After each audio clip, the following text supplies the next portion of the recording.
अब चलते हैं अपने अगले बुर्ज की तरफ, जो कि है बुर्ज दिल्लू, और आपको बयान करेंगे कि इनका 11 से 20 सितंबर का ये इस्राइल में नजूम की रोशनी में क्या कुछ बयान करने जा रहा है। वो अफराद जो 20 जनवरी से 18 फरवरी के इशरे के दौरान पैदा हुए हैं वो बुर्ज दिल्लू के तहत आते हैं। इसके अलावा वो अफराद जिनको अपने दुरुस्त तरीके पैदाइश मालूम ना हो मगर उनका नाम सीन, शीन, से, स्वाद, डाल से शुरू होता है तो वे बुर्ज दिल्लू के तहत आएंगे। इस अरसे के आगाज से आप लोगों को माली मामलात के हवाले से कुछ परेशानी का सामना रहेगा।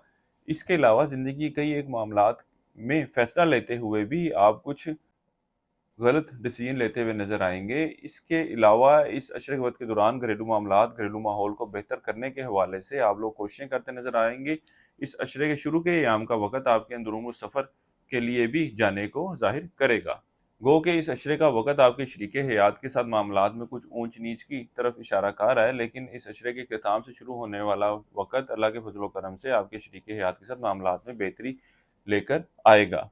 इस अशरे के दरमियानी याम में आपकी तवज्जो औलाद की तरफ खासी मरकूज रहेगी। इस अशरे के दरमियानी याम का वक़्त आपके सैर व तफरी के लिए जाने, शादी ब्याह और इस तरह की दीगर तकरीबात में शिरकत की भी निशानदेही कर रहा है। वो अफराद जो इनामी स्कीमें वगैरह खेलते हैं या वो अफराद जो स्टॉक मार्केट, क्रिप्टो करेंसी या इस तरह की दीगर डिजिटल करेंसीज में ट्रेडिंग कर रहे हैं, इस अशरे के वक्त के दौरान ये लोग भी इन मामलात से माली फ़ायदा हासिल करते हुए नजर आएंगे। इसके अलावा वो अफराद जो विरासती मामलात के हवाले से परेशान है, इस अशरे के वक्त के दौरान इनके भी की कोशिशों के हासिल नताइज मिलते हुए नजर आते हैं। वो अफराद जो रिश्ते की तलाश में है, इस अशरे के वक्त के दौरान कोई बेहतर और अच्छा रिश्ता मिलता हुआ नजर नहीं आता। बहरहाल इस अशरे के आखिरी याम का जो वक़्त है, इस वक्त के दौरान कोई रिश्ते की बात चलने की उम्मीद की जा सकती है। इस अरसे के लिए एक वजीफा आपको बता रहा हूँ, या अल्लाह या वदूद, 3 तस्मीह आपने इसकी करनी है रोजाना इशा की नमाज के बाद, और अपने मामलात में बेहतरी के लिए दुआ करें। इसके अलावा इस अशरे के दौरान पानी बतौर सदके के तौर पर आपने देना है। किसी भी मस्बत काम का आगाज करना चाहें तो इस अशरे की 14 तारीख का आप लोगों ने इंतखाब करना है।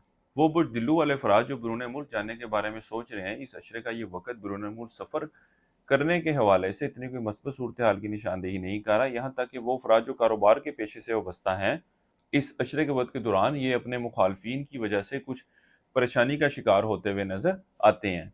मुलाजिम पेशा अफराद के लिए अशरे का वक़्त खासा अहम रहने वाला है। ख़ास तौर पर इस अशरे के दरमियानी याम में इनको नौकरी के हवाले से कोई खुशखबरी भी मिलती हुई नजर आती है। ये नौकरी में तनख्वाह में इजाफे के हवाले से भी हो सकती है। इसी तरह वो अफराद जो नौकरी में तब्दीली के ख्वाहिशमंद हैं, उनको भी चाहिए कि इस वक़्त को ज़रूर यूटिलाइज़ करें। अल्लाह के फज़ल व करम से बेहतर नताइज मिलते हुए नज़र आ रहे हैं।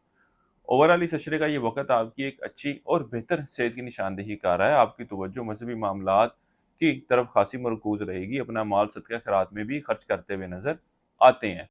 वो अफराद जिनकी कोई चीज़, कोई अशिया वगैरह गुम हुई थी, तो वो भी इस अशरे के वक़्त के दौरान आपको वापस मिलती हुई नज़र आएगी। निन्याली रिश्तेदारों से वाबस्ता कोई काम है, तो उसके हल के लिए भी ज़रूर कोशिश करें। अल्लाह के फज़ल व करम से बेहतर नताइज की उम्मीद की जा सकती है।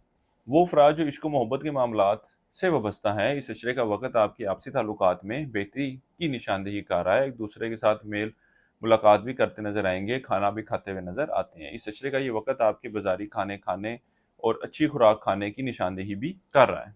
इस अशरे के वक़्त के दौरान तालिब इल्मों को चाहिए कि दीगर सरगर्मियों की बजाय अपनी तवज्जो तलीम की तरफ मरकूज़ करें। इसके अलावा इस अशरे के वक़्त के दौरान अगर कोई इम्तिहान वगैरह देते हैं, तो उसके नताइज को इतने बेहतर आते हुए नज़र नहीं आते। ज़िंदगी के किसी मामले के हवाले से आप लोगों को मशावरा दरकार हो, तो हमारे स्क्रीन पर दिए गए नंबर पर रब्ता कर सकते हैं। अपनी राय का इज़हार कमेंट सेक्शन में ज़रूर कीजिएगा। बुर्ज दिल्लू वालों के लिए अब तक इतना ही। अल्लाह हाफ़िज़।